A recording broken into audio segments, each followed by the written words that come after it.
शांति। आज 12 दिसंबर 2023 की बाबा की साकार मुरली है।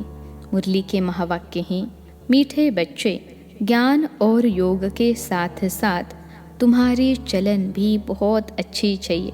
कोई भी भूत अंदर न हो, क्योंकि तुम हो भूतों को निकालने वाले। प्रश्न है, सपूत बच्चों को कौन सा नशा स्थायी रह सकता है? उत्तर है, बाबा से हम डबल सिरताज विश्व के मालिक बनने का वर्षा ले रहे हैं। यह नशा सपूत बच्चों को ही स्थायी रह सकता है, परंतु काम क्रोध का भूत अंदर होगा तो यह नशा नहीं रह सकता। ऐसे बच्चे फिर बाप का रिगाड़ भी नहीं रख सकते। इसलिए पहले भूतों को भगाना है, अपनी अवस्था मजबूत बनानी है। गीत है, कौन आया मेरे मन के द्वारा। ओम शांति। इसका अर्थ तो कोई समझ न सके सिवाय तुम बच्चों के, सो भी नंबरवार पुरुषार्थ अनुसार, क्योंकि परमपिता परमात्मा का स्थूल या सूक्ष्म चित्र तो है नहीं। सूक्ष्म है देवताएं, वह तो सिर्फ 3 है, उनसे भी अति सूक्ष्म है परमात्मा। अब हे परमपिता परमात्मा, यह कौन कहते हैं? आत्मा। परमपिता परमात्मा को परम आत्मा कहते हैं। लौकिक बाप को आत्मा परमपिता नहीं कह सकती है। जब पारलौकिक परमपिता परमात्मा को याद करते हैं तो उसको देही अभिमानी कहा जाता है। जब देह अभिमान में है तो देह के साथ संबंध रखने वाला बाबा याद आ जाता है। वह फिर है आत्मा के साथ संबंध रखने वाला बाबा। वह अब आए हुए हैं। आत्मा बुद्धि से शांति है। आत्मा में बुद्धि है ना, तो परमपिता परमात्मा जरूर पारलौकिक पिता ठहरा। उनको ईश्वर कहा जाता है। अब बाबा ने यह प्रश्नावली बनाई है, इस पर तुम बच्चों को समझाने में सहज होगा। जैसे फॉर्म भराया जाता है, वैसे प्रश्न भी पूछ सकते हो। ज़रूर जो पूछते हैं वह नॉलेजफुल है, तो ज़रूर टीचर ही ठहरा। आत्मा ही शरीर धारण करती है और ऑर्गन से समझाती है, तो बच्चों को सहज कर समझाने के लिए यह बनाया गया है। परंतु ज्ञान सुनाने वाले बच्चों की अवस्था भी बहुत अच्छी चाहिए। भल किसमें ज्ञान बहुत अच्छा हो, योग भी अच्छा हो, परंतु साथ साथ चलन भी अच्छी चाहिए। दैवी चलन उनकी होगी जिनमें काम, क्रोध, लोभ, मोह, अहंकार का भूत नहीं होगा। यह बड़े बड़े भूत हैं। तुम बच्चों में कोई भी भूत नहीं होना चाहिए। हम हैं भूत निकालने वाले। वह अशुद्ध आत्माएं जो भटकती हैं, उन्हें भूत कहा जाता है। उस भूत को निकालने वाले भी उस्ताद होते हैं। यह जो 5 विकारों रूपी भूत हैं, यह तो परमपिता परमात्मा के सिवाय कोई निकाल न सके। सर्व के भूतों को निकालने वाला एक, सर्व की सद्गति करने वाला एक, रावण से लिबरेट कराने वाला भी एक, यह है बड़े भूत। कहा भी जाता है इसमें क्रोध का भूत है, इसमें मोह का और अशुद्ध अहंकार का भूत है। सभी को इन भूतों से छुड़ाने वाला लिबरेटर परमपिता परमात्मा एक ही है। तुम जानते हो इस समय सबसे पावरफुल यह क्रिश्चियन लोग हैं। उनकी अंग्रेजी भाषा के अक्षर भी बहुत अच्छे हैं। जो राजाएं होते हैं वह अपनी भाषा चलाते हैं। देवताओं की भाषा कोई जानते नहीं। हमारी बच्चियाँ आगे सब कुछ आकर बतलाती थीं, तो 4 दिन ध्यान में रहती थीं। अब कोई बुद्धिवान संदेशी हो जो वहाँ की भाषा देखकर सुनाए। तुम बच्चे सबको भारत की कहानी सुनाओ। भारत सतो प्रधान था, अभी तमो प्रधान। पूज्य से पुजारी बना है। भारत में देवताओं के चित्र बहुत हैं। अंधश्रद्धा से पूछते हैं, बायोग्राफी को जानते नहीं। हम सब एक्टर हैं, तो ड्रामा के डायरेक्टर आदि का मालूम होना चाहिए। इसलिए प्रश्नावली बनाई है। पोप को भी लिखना चाहिए। तुम फॉलोअर्स को कह रहे हो यह विनाश की चीज़ें बंद करो, फिर तुम्हारा यह सब मानते क्यों नहीं है? तुम तो सबके गुरु हो, तुम्हारी तो बहुत महिमा है, फिर भी यह मानते क्यों नहीं हैं? कारण तुम नहीं जानते हो तो हम आपको बताते हैं। यह कोई तुम्हारी मत पर नहीं है, यह ईश्वरीय मत पर बना रहे हैं। स्वर्ग की स्थापना एडम ईव द्वारा हो रही है। नॉलेजफुल गॉड है, वह है गुप्त। ज़रूर उनकी सेना उनकी मत पर चलने वाली होगी, ऐसे ऐसे समझाना चाहिए। परंतु बच्चे इतना विशाल बुद्धि नहीं है, इसलिए स्क्रू को टाइट करना पड़ता है। जैसे इंजन ठंडी होती है तो उसे तेज करने के लिए कोयले डालते हैं, यह भी ज्ञान के कोयले हैं। परमपिता परमात्मा सबसे बड़ा है, सब उनको सलाम करने आएंगे। पोप को भी सब पावरफुल समझते हैं। पोप को जितना मान देते हैं उतना और किसी को नहीं देते। बाप को जानते नहीं, वह तो है गुप्त, उनको सिर्फ बच्चे ही जानते हैं और मर्तबा देते हैं। परंतु माया ऐसी है जो बच्चों को भी ऐसे बाप का रिगार्ड रखने नहीं देती है। बाबा विश्व का मालिक बनाते हैं। यह नशा बाहर निकलने से खत्म हो जाता है। हम बाबा से डबल सिरताज का वर्षा क्यों नहीं लेंगे? यह है सपूत बच्चों का नशा। परंतु बहुत बच्चे ऐसे हैं जिन्हें काम, क्रोध, लोभ का भूत आ जाता है। बाबा मुरली चलाते हैं तो अंदर आता है कि अभी तक हमारे में काम का हल्का नशा है। अगर एक तरफ मजबूत है तो कुछ हो नहीं सकता। कहाँ स्त्री मजबूत रहती है, कहाँ पुरुष। बाबा के पास सब किस्म के समाचार आते हैं। कोई सच्ची दिल से लिखते हैं, अंदर बाहर बड़ी सफाई चाहिए। कोई बाहर के सच्चे, अंदर के झूठे हैं। तूफान बहुतों को आता है, लिखते हैं बाबा आज मेरे को काम का तूफान आया परंतु बच गया। अगर नहीं लिखते तो एक दंड, दूसरा आदत बढ़ती जाएगी, आखिर गिर पड़ेंगे। बाबा की बच्चों में उम्मीदें तो रहती हैं ना। थोड़ी ग्रहचारी होती हैं तो वह उतर जाती हैं। कई है जो आज अच्छे चल रहे हैं, कल मूर्छित हो जाते हैं, वा गला घूट जाता है। ज़रूर कोई अवज्ञा करते हैं। हर बात में सच्चा रहना चाहिए, तब ही सचखंड के मालिक बनेंगे। झूठ बोलेंगे तो बीमारी वृद्धि को पाते नुकसान कर देगी। बच्चों को बड़ी युक्ति से प्रश्नावली लिखना चाहिए। परमपिता परमात्मा से तुम्हारा क्या संबंध है? जब पिता है तो सर्वव्यापी की बात नहीं, वह सर्व का सद्गति दाता है, पतित पावन है, गीता का भगवान है, तो ज़रूर कभी आकर ज्ञान दिया होगा। अगर यह बात है तो उनकी जीवन कहानी को जानते हो? नहीं जानते तो वर्षा मिल न सके। पिता से ज़रूर वर्षा मिलेगा। फिर दूसरा प्रश्न पूछो, प्रजापिता ब्रह्मा और उनकी मुख वंशावली को जानते हो? जिसका नाम सरस्वती है वह है ज्ञान ज्ञानेश्वरी। उनको गॉडेज ऑफ नॉलेज कहते हैं। यह है जगत अम्बा, तो ज़रूर उनके बच्चे भी होंगे, बाप भी होगा। नॉलेज देने वाला तो वह ठहरा। अब यह प्रजापिता और जगत अम्बा कौन है? उनको धन लक्ष्मी भी कहते हैं। तब ज्ञान ज्ञानेश्वरी नहीं है। यह ब्रह्मा सरस्वती राज राजेश्वरी बनते हैं तो उनके बच्चे भी ज़रूर स्वर्ग के मालिक बनते होंगे। अब यह है संगम कुंभ। उस कुंभ के मेले में देखो क्या होता है। भक्ति मार्ग के अर्थ और इसमें रात दिन का फर्क है। वह है पानी की नदी और सागर का मेला। यह है ह्यूमन गंगाएं जो ज्ञान सागर से निकलती है, उनका मेला। यह प्रश्न भी पूछा जाता है, पतित से पावन बनाने वाला कौन है? यह तो जानने की बातें हैं ना, तब तो पूछते हैं। इस माता पिता के ज्ञान से तुम राज राजेश्वरी बन सकते हो। ईश्वर सर्वव्यापी कहने से मुख क्या मीठा होगा। अभी तुम्हें भक्ति का फल ज्ञान मिलता है। अभी भगवान पढ़ाते हैं तो धक्का खाना बंद हो जाता है। बाबा कहते हैं, बच्चे अशरीरी भव।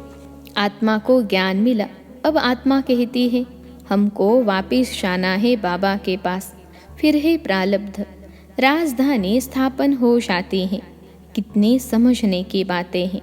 यह प्रश्नावली बहुत अच्छी है, सबके पॉकेट में पड़ी रहे। सर्विसेबल बच्चे ही इन बातों पर गौर करेंगे। बच्चों के लिए बाबा को कितनी मेहनत करनी पड़ती है। बाबा कहते हैं, बच्चे अपना भविष्य ऊंच बनाओ, नहीं तो कल्प कल्प पद कम हो जाएगा। जैसे यह बाबा महाराजा महारानी बनते हैं, ऐसे बच्चे भी बने, परंतु अपने में निश्चय होना चाहिए। राजा में भी बहुत ताकत रहती है, वहाँ तो है सुख ही सुख। और जो राजा बनते हैं वह भी ईश्वर अर्थ दान पुण्य करने से। राजा के ऑर्डर में सारी प्रजा चलती है। इस समय तो भारतवासियों का कोई राजा नहीं, पंचायती राज्य है, तो कितने कमज़ोर बने हैं। बाबा जानते हैं, बहुत बच्चों को तूफान आता है, परंतु समाचार नहीं देते। बाबा को लिखना चाहिए कि ऐसे तूफान आते हैं, आप राय बताओ। बाबा परिस्थिति देख राय बताएंगे। लिखते नहीं हैं, न कोई उनका साथी ही समाचार देते हैं कि बाबा हमारे साथी का यह हाल है। बाबा को तो समाचार देना चाहिए। अच्छा, मीठे मीठे सिखिलते बच्चों प्रति माता पिता बाप दादा का याद प्यार और गुड मॉर्निंग। रूहानी बाप की रूहानी बच्चों को नमस्ते। हम रूहानी बच्चों की सिखलते रूहानी माता पिता बाप दादा को याद प्यार, गुड मॉर्निंग और नमस्ते बाबा नमस्ते। रात्रि क्लास 11 जनवरी 1969। बेहद का बाप आकर समझाते हैं, अपना बनाते हैं, राजाई पद के लिए शिक्षा देते हैं, पवित्र भी बनाते हैं। बाप बड़ा सहज रीति अपना और वर्षे का परिचय समझाते हैं। आपे ही समझ नहीं सकेंगे। बेहद के बाप से ज़रूर बेहद का वर्षा मिलेगा, यह भी अच्छे बुद्धिवान ही समझेंगे। बाप क्या वर्षा देते हैं? घर का, पढ़ाई का और स्वर्ग की बादशाही का वर्षा दे देते हैं। जो पवित्र दैवी संप्रदाय बनते हैं वही राजधानी में आते हैं। जो जितना पढ़ेंगे पढ़ाएंगे वही ऊंच पद पाएंगे। इतने बच्चे हैं, बाप से वर्षा लेते हैं। बाप स्वर्ग का मालिक नर से नारायण बनाते हैं, यह राजाई के मालिक हैं। तो बेहद का बाप जो स्वर्ग का रचयिता हैं, हम उनके बच्चे स्वर्ग की बादशाही लेंगे। यथा राजा रानी तथा प्रजा जितना पुरुषार्थ करेंगे उतना ही ऊंच पद पाएंगे। यह राजाई के लिए पुरुषार्थ है। सतयुग की राजाई सभी को नहीं मिलनी है। जितना जो पुरुषार्थ करेंगे उतना ही ऊंच पद पाएंगे। पुरुषार्थ पर प्रारब्ध का मदार है, यह तो बच्चे जानते हैं। जितना पुरुषार्थ करेंगे पुरुषार्थ से ही बादशाही मिलती है। अपने को आत्मा समझ बाप को याद करेंगे तो तमो प्रधान से सतो प्रधान प्योर सोना बन जाएंगे। राजाई भी मिलेगी। जैसे यहाँ कहते हैं, भारत के हम मालिक हैं। मालिक तो सभी बनेंगे, फिर पद क्या पाएंगे? पढ़ाई के बाद स्वर्ग में हमारा पद क्या रहेगा? तुम अभी संगम पर पढ़ते हो, सतयुग में राजाई करेंगे। बाप योग भी सिखलाते हैं, पढ़ाई भी है। तुम समझते हो हम राजयोग सिखाते हैं। बाप की याद से पावन भी बनते हैं। फिर हमारा पुनर्जन्म रावण राज्य में नहीं, राम राज्य में होगा।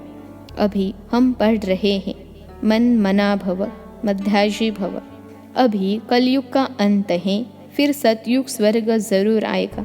बाप संगम युग पर ही आकर बेहद का स्कूल खोलते हैं, जहाँ बेहद की पढ़ाई है, बेहद की बादशाही पाने लिए। तुम जानते हो हम अभी नई दुनिया के मालिक बनेंगे। नई दुनिया को स्वर्ग कहा जाता है। खुमारी चढ़ती है ना, बरोबर पुरानी दुनिया के बाद ही नई दुनिया। बच्चों को याद आता है, सभी बच्चों के दिल में है। स्वर्ग का मालिक बनाने के लिए हमको परमपिता परमात्मा पढ़ाते हैं। बच्चों को यह याद रहे, हमको भगवान पढ़ाते हैं। ऊंचते ऊंच सतयुग के राजा रानी बनते हैं। राजयोग द्वारा राजाई मिलती हैं, उसमें पवित्रता, सुख, शांति सब है। इस बाबा में अभी शिव बाबा पधारे हैं, वह है ऊंचते ऊंच। आत्मा अनुभव लेती जाती हैं। वहाँ जाएंगे तो वहाँ की बैठक ऊंची होगी। स्टूडेंट, सभी की बैठक अपनी अपनी होगी। एक की जगह दूसरा नहीं बैठ सकता। एक का पार्ट दो से मिल नहीं सकता। बाप ने समझाया है, आत्मा में रिकॉर्ड भरा हुआ है। ड्रामा के प्लान अनुसार हमारा पुरुषार्थ चल रहा है। कोई राजा कोई रानी बनेंगे। अंत में पुरुषार्थ की रिजल्ट निकलेगी, जो फिर माला बनेगी। ऊंच नंबर वाले को ज़रूर मालूम पड़ेगा। मरने के बाद समझा जाता है, आत्मा जाकर कर्मों अनुसार दूसरा शरीर लेगी। अच्छे कर्म वालों को अच्छा जन्म मिलेगा योग बल से। पुरुषार्थ नहीं करते हैं तो कम पद पाएंगे। ऐसे ऐसे विचार करने से खुशी होगी। जो जैसा महारथी होगा उनकी ऐसी महिमा होगी। सभी की मुरली भी एक जैसी नहीं चलती। हर एक की मुरली भी अलग अलग। यह बना बनाया खेल है ना। अभी बच्चों का कर्मों पर ध्यान है। बाप या माँ जैसे करेंगे बच्चे सीखेंगे। अभी तुम श्रेष्ठ कर्म करते हो, सर्विस से मालूम पड़ता है। महारथियों की मेहनत छिपी नहीं रहती है। समझ सकते हैं कौन ऊंच पद पाने की मेहनत कर रहे हैं। सभी बच्चों को चांस भी है। ऊंच पद पाने के लिए मन मनाभव का लेसन अर्थ सहित मिला हुआ है। बच्चे समझते हैं यह गीता का ज्ञान नॉलेजफुल बाप खुद आकर ज्ञान देते हैं, तो ज़रूर एक्यूरेट नॉलेज ही देंगे। फिर मदा रहे धारणा पर। जो सुनते हो वह प्रैक्टिकल में आता रहे। डिफ़िकल्ट नहीं है। बाप को याद करना और चक्र को जानना है। यह है अंतिम जन्म की पढ़ाई, जो पास करके नई दुनिया सतयुग में चले जाएंगे। गायन है निश्चय में विजय। तो प्रीत बुद्धि बच्चों ने समझा है, हमको भगवान पढ़ाते हैं। बच्चे जानते हैं हमारी आत्मा धारणा करती है। आत्मा इस शरीर द्वारा पढ़ती है, नौकरी करती हैं। यह समझने की बातें हैं। बाप को याद करते हैं, फिर माया रावण बुद्धि का योग तोड़ देती है। माया से सावधान रहना है। जितना आगे जाएंगे उतना तुम्हारा प्रभाव भी निकलेगा और खुशी का पारा भी चढ़ेगा। नया जन्म लेंगे तो बहुत शो करेंगे। अच्छा, मीठे मीठे रूहानी बच्चों को रूहानी बाप दादा का याद प्यार और गुड नाइट। हम रूहानी बच्चों की रूहानी बाप दादा को याद प्यार और गुड नाइट। धारणा के लिए मुख्य सार पहली पॉइंट है, अंदर बाहर साफ रहना है। सच्ची दिल से बाप को अपना समाचार देना है, कुछ भी छिपाना नहीं है। दूसरी पॉइंट है, अब वापस जाना है, इसलिए अशरीरी बनने का अभ्यास करना है, चुप रहना है। आज का वरदान है, मेरे को तेरे में परिवर्तन कर। उड़ती कला का अनुभव करने वाले डबल लाइट भव। मेरे को तेरे में परिवर्तन कर। उड़ती कला का अनुभव करने वाले डबल लाइट भव। विश्लेषण है, यह विनाशी तन और धन पुराना मन मेरा नहीं, बाप को दे दिया। पहला संकल्प ही यह किया कि सब कुछ तेरा। इसमें बाप का फायदा नहीं, आपका फायदा है, क्योंकि मेरा कहने से फंसते हो और तेरा कहने से न्यारे हो जाते हो। मेरा कहने से बोझ वाले बन जाते और तेरा कहने से डबल लाइट ट्रस्टी बन जाते। जब तक कोई हल्का नहीं बनते तब तक ऊंची स्थिति तक पहुंच नहीं सकते। हल्का रहने वाले ही उड़ती कला द्वारा आनंद की अनुभूति करते हैं। हल्का रहने में ही मज़ा है। आज का स्लोगन है, शक्तिशाली आत्मा वह है जिस पर कोई भी व्यक्ति व प्रकृति अपना प्रभाव न डाल सके। शक्तिशाली आत्मा वह है जिस पर कोई भी व्यक्ति व प्रकृति अपना प्रभाव न डाल सके। अच्छा, ओम शांति।